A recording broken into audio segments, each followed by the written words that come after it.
गढ़ राज्य के राजा खड़क सिंह एक मजाकिया और डरपोक किस्म का इंसान था। इसी राज्य में रहने वाले पंडित ज्ञानचंद, जो पेशे से वैद्य थे, अपने कायर राजा के कारण शर्मिंदगी महसूस करते थे। ज्ञानचंद एक ऐसी दवा बनाने की खोज में लगे थे जिसे पीने के बाद आदमी फौलाद बन जाए और दुनिया की कोई ताकत उसे मार न सके। पिताजी, आप करीब 5 वर्षों से रोज जंगल से कई प्रकार की जड़ी बूटियां लाकर उसका रस आपस में मिलाते हो। आखिर ऐसी कौन सी दवा है जो इतने वर्षों से भी अभी तक आप नहीं बना पाए? बेटा, मैं उस दवा की खोज में हूँ जो एक इंसान को फौलाद बना दे। दुनिया की कोई ताकत उसे मार न सके। वो दुनिया का सबसे ताकतवर इंसान बन जाए। न आग उसे जला पाएगी और न पानी उसे डुबा पाएगा। पता नहीं क्या क्या खोज करते रहते हैं बेटा। तभी सरपंच हुकुमचंद वहाँ पहुँचते हैं। प्रणाम वैद्य जी, हमारी चर्म रोग की दवा खत्म हो गई है। इधर से गुजर रहा था तो सोचा लेते चलो। हाँ, ले लो। 10 खुराक और खा लो, फिर कभी भी चर्म रोग नहीं होगा। बेटा दीपू, अंदर से नीली वाली 10 पुड़िया लाकर सरपंच जी को दे दो। और सुनाइए सरपंच जी, देश दुनिया का हाल समाचार क्या चल रहा है? देश दुनिया की खबर तो ठीक ही है। अपने ही राज्य के हालात खराब है। पता नहीं क्या होने वाला है। क्यों? अब क्या हो गया अपने राज्य को? अरे, जिसका राजा ही डरपोक हो, उसकी प्रजा की क्या हालत होगी? सुना है कि डाकू चंपत सिंह सुरक्षा के बदले राजा से अब कर वसूली कर रहा है। अच्छा, ऐसा क्या? जिस राज्य में डाकू कर वसूलने लगे, उस राज्य में ज्यादा दिन रहना ठीक नहीं। ठीक ही कह रहे हैं आप वैद्य जी। सीमावर्ती इलाकों के लोग दूसरे राज्यों में पलायन कर रहे हैं। उधर राजमहल में महाराज खड़क सिंह की जय हो। महाराज, हमें अपने राज्य की सुरक्षा के लिए कुछ करना चाहिए, नहीं तो पड़ोसी राज्य ताक में बैठे हैं कि कब धावा बोलकर प्रीतमगढ़ राज्य को अपने राज्य में मिला लें। चिंता मत कीजिए मंत्री जी।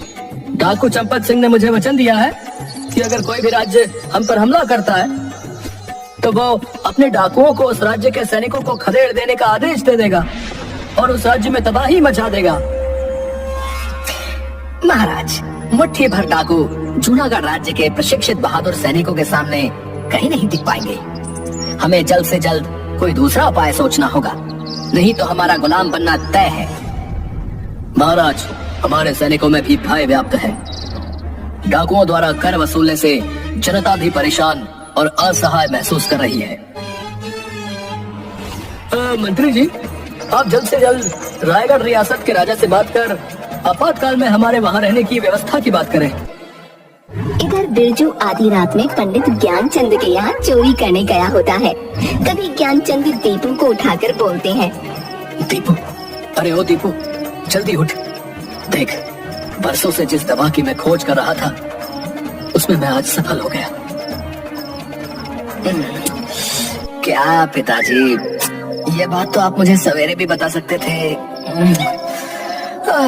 इतनी अच्छी नींद में सो रहा था, अभी जगाने की क्या जरूरत थी? अरे अरे, तुझे नहीं पता मुझे आज कितनी खुशी है। मैं अपने राज्य को गुलाम बनते नहीं देख सकता। कल ही मैं इस दवा को ले जाकर राजा को पिला दूंगा। इसके पीने के बाद आदमी अमर हो जाता है और उसमें फौलाद की तरह ताकत आ जाती है। फिर उसे कोई भी मार नहीं सकता। बिरजू चुपचाप उन बाप बेटों की बातचीत को सुन रहा था। ज्ञानचंद और दीपू के सो जाने के बाद बिरजू धीरे से अलमारी खोल उस बोतल को चुरा लेता है। डाकू चंपत सिंह अपने गैंग के साथ वहाँ से गुजर रहा था। वो लोग इतनी रात को सड़क पर बिरजू को देख उसे पकड़ लेते हैं। सरदार, हमारे गैंग को इन चोरों ने बदनाम कर रखा है। वो देखिए, लगता है कोई चोर चोरी करके भाग रहा है। पकड़ कर लाओ आराम के पिल्ले को। मैं कुछ दिनों में राजा बनूंगा, उसके लिए कुछ अच्छे कार्य करके जनता को दिखाना होगा ना। जगीरा कुछ डाकुओं के साथ तुरंत जाकर बिरजू को घेर लेता है। कौन है तू? और आधी रात को कहाँ से आ रहा है? चंपत सिंह के इलाके में जगीरा के रहते हमारे सिवाय कोई गलत नहीं कर सकता। मैं बिरजू चोर हूँ जगीरा उस्ताद। छोटी मोटी चोरियां करता हूँ, माफी चाहता हूँ, आपसे ऐसी गलती नहीं होगी। तभी चंपत सिंह वहाँ आ जाता है। अरे कौन है रे? बिरजू चोर है सरदार।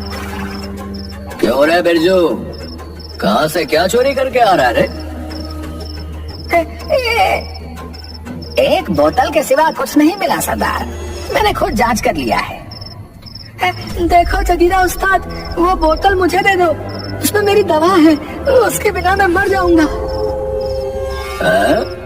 इस बोतल के लिए ये इतना बेचैन क्यों है रे? जरूर ये कोई अच्छी किस्म की दारू है। मैं बहुत थक गया हूँ, ला दे, इसे पीकर मैं अपनी थकान दूर कर लूं जरा। नहीं। चंपत सिंह बोतल का ढक्कन खोलकर एक ही बार में सारी दवा गटक जाता है। कुछ ही क्षण में उसके शरीर में ऐंठन और जकड़न होने लगती है। कमीने, क्या था इसमें? जल्दी बता कमीने, क्या था इसमें? नहीं तो अभी मौत के घाट उतार दूंगा। नहीं, मुझे मत मारो। मैं ज्ञानचंद के घर चोरी करने गया था, तो ज्ञानचंद अपने बेटे को बता रहा था कि इसमें आदमी को फौलाद बनाने की दवा है। कल सुबह राजा को जाकर वो ये देगा, इसलिए मैंने इसे चुरा लिया। अच्छा, सच सच बता, तूने कितना गांजा फूका है? मैं सच कह रहा हूँ उस्ताद। वैद्य ज्ञानचंद ने इसे राजा खड़क सिंह के लिए बनाया है। थोड़ी ही देर में उसके शरीर में बदलाव होने लगते हैं। चंपत सिंह को गजब की फुर्ती महसूस होती है, उसे अंदर से ताकत महसूस होती है। तभी वो अपना एक हाथ वहाँ पर पड़े पत्थर पर से मारता है। वो पत्थर उसके हाथ से चकनाचूर होकर पाउडर समान बन जाता है।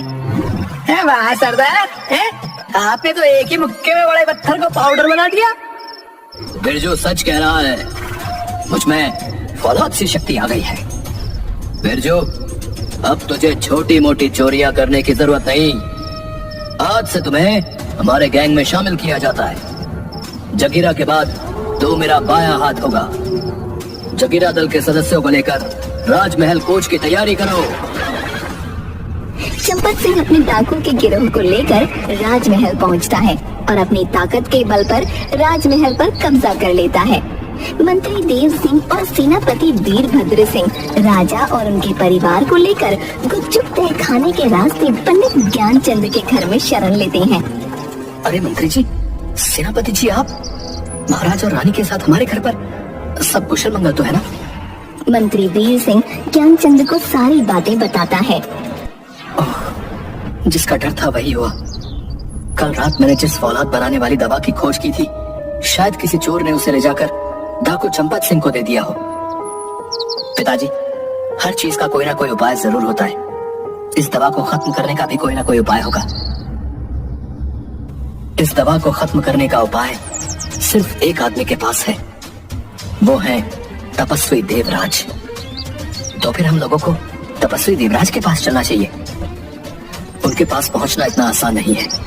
वो दुर्गम बर्फीली पहाड़ियों के उस पार बर्फ की शिला पर बैठकर न जाने कितने बरसों से धोनी रमाए हुए हैं। उसी पहाड़ी पर चीका राक्षस का आतंक भी है। अपने कई किलोमीटर तक सूंघने की अद्भुत शक्ति और कई किलोमीटर लंबे हाथों के कारण अपना शिकार वो बैठे बैठे ही कर लेता है। उससे बच पाना लगभग असंभव है, किंतु नामुमकिन नहीं। पिताजी, आप महाराज और उनके परिवार को संभालिए। मैं कल सुबह ही दुर्गम पहाड़ियों के लिए निकल पड़ूंगा। ठीक है बेटा, ये ले, इस बोतल को रख ले, तुम्हारे काम आएगी। इसमें ऐसा रसायन है जो किसी के शरीर पर पड़ते ही उसके शरीर को गला देगा।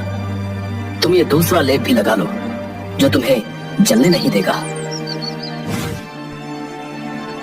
इधर राजमहल में चंपत सिंह खुद को राजा घोषित कर देता है और बिरजू चोर को अपना मंत्री बना लेता है।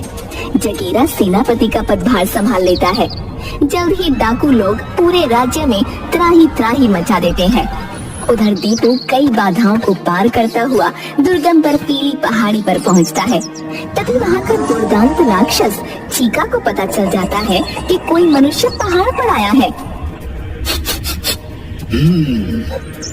मानुष गंध, मानुषगंध। वर्षों बाद कोई मानुष यहाँ आया है। अरे वो रहा। कौन है? रुको वहीं पर। देखो मुझे छोड़ दो, नहीं तो अनर्थ हो जाएगा। मेरे राज्य के राजा और प्रजा दोनों मुसीबत में हैं। मुझे जाने दो। नादान बालक, मुझे मूर्ख समझता है? वर्षों बाद हाथ में आया मानव का मांस मैं यूं ही छोड़ दूं? शायद तुझे मेरे बारे में पता नहीं। दया नाम की कोई चीज नहीं मेरे पास। आजा, मैं तेरे नर्म मांस का मजा लूं। चीका दीपू को जकड़ लेता है। दीपू छटपटाने लगता है। देखो मुझे छोड़ दो। सारे लोगों को डाकू चंपत सिंह से मुक्त कराकर मैं खुद तुम्हारे पास आ जाऊंगा। मुझे मूर्ख बना रहा है। चल अब चुपचाप से मुझे खाने दे। चीका की जकड़न से दीपू तिलमिला उठता है।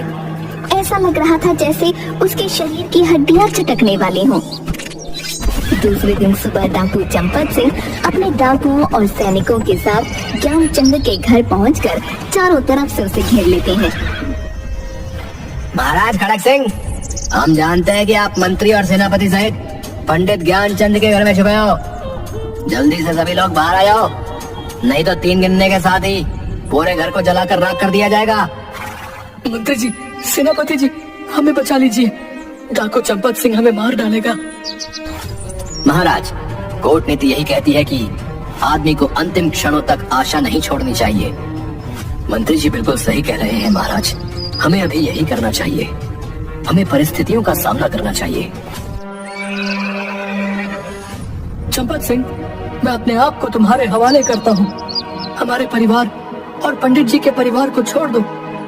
ठीक है, वैसे भी हमें तुमसे मतलब है। जगीरा, इसे हिरासत में लेकर राजमहल ले चलो। लगता है दुष्ट राक्षस मुझे मारकर खा जाएगा। अब पिताजी के दिए हुए रसायन का प्रयोग करने का समय आ गया है। दीपू किसी तरह से बोतल का ढक्कन खोल चीका के हाथों पर उड़ेल देता है। तुरंत राक्षस का हाथ जलने लगता है। कुछ ही क्षण में आग की लपटें उसके पूरे शरीर को लपेटे में ले लेती हैं। दीपू उछलकर उसके पंजे से बाहर आ जाता है। ये तूने क्या कर डाला उद्दंड बालक? मेरा पूरा शरीर धधक रहा है। मैं मरा, मुझे बचाओ। कुछ ही पलों में चीका राख के ढेर में बदल जाता है। दीपू दुर्गम पहाड़ियों को लांघता तपस्वी देवराज के चरणों के पास जाकर बेहोश होकर गिर पड़ता है। तुम कौन हो बालक? और इन वीरान बर्फीले दुर्गम पर्वतों को पार कर यहाँ क्यों आए हो? मेरा नाम दीपू है। मैं प्रीतमगढ़ राज्य में रहने वाले पंडित ज्ञानचंद वैद्य का बेटा हूँ। आपसे अपने राज्य को बचाने के लिए सहायता मांगने आया हूँ। दीपू तपस्वी देवराज को सारी बातें बताता है। जो दवा तुम्हारे पिताजी ने बनाई है उसको मैं खत्म तो नहीं कर सकता, पर तुम्हें मैं इतनी शक्ति दे सकता हूँ कि डाकू चंपत सिंह को उठाकर तुम अंतरिक्ष में फेंक सको। लेकिन इसके बाद तुम अपनी शक्ति का दुरुपयोग ना करो, इसलिए उसे फेंकते ही ये शक्ति वापस हमारे पास आ जाएगी। बस देवर्षि, हमें इतनी ही मदद चाहिए। ये डंडा ले जाओ। इसे घुमाते ही इससे तरंगे निकलेंगी। इससे निकलने वाली तरंगों से सामने के लोग मूर्छित होकर गिर जाएंगे। इस डंडे से अगर जोर से किसी पर प्रहार किया जाए तो वो व्यक्ति अंतरिक्ष में पहुंचकर आजीवन सौर मंडल का चक्कर काटते रहेगा। उधर चंपत सिंह राजा खड़क सिंह मंत्री तथा सेनापति को हिरासत में लेकर राजमहल के लिए कूच करने ही वाला था। तभी वहाँ पर दीपू पहुँच जाता है। वहीं रुक जाओ जगीरा। तुम सब अगर अपनी खैर चाहते हो तुम महाराज को छोड़ दो और तुम सब आत्मसमर्पण कर दो।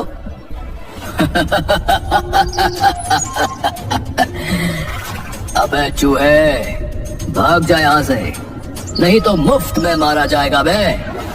मैं फौलाद बन चुका हूँ, फौलाद। मुझे दुनिया की कोई ताकत नहीं हरा सकती और ना ही मार सकती है। ज्यादा घमंड ठीक नहीं चंपत सिंह। इसी घमंड ने रावण को मरवा दिया था। मुझे चूहा कह रहा है, दम है तो अकेले मेरे साथ लड़के दिखा। ओए बस बहुत हो गया, अब मैं बर्दाश्त नहीं कर सकता। अब तुम्हें मेरे हाथों से मरने से कोई नहीं बचा सकता। सावधान जगीरा, ये ले दुष्ट। इतना कहकर दीपू उस जादुई डंडे को हवा में घुमा देता है। डंडे के घूमते ही सारे सैनिक और डाकू मूर्छित होकर वहीं गिर पड़ते हैं कि देखकर चंपत सिंह क्रोध से तमतमा उठता है। मायावी चूहे, बहुत हो चुका। अब तू देख मेरा क्रोध, अभी तुम्हें बताता हूँ। चंपत सिंह दीपू से लड़ने के लिए दीपू के सामने आता है। वो तलवार म्यान से निकाल ही रहा होता है, तभी दीपू फुर्ती से जोर से डंडे को चंपत सिंह पर दे मारता है। चंपत सिंह सीधा उड़ते हुए आकाश में विलीन हो जाता है और अंतरिक्ष में जाकर सौर मंडल के चक्कर काटने लगता है। इसी क्षण वो जादुई डंडा भी गायब हो जाता है।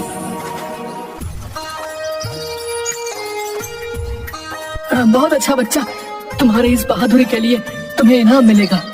सेनापति, इन डाकुओं को अपनी हिरासत में लेकर कारागार में डाल दो। ज्ञानचंद, मैं तुम्हारे परिवार का आजीवन आभारी रहूंगा।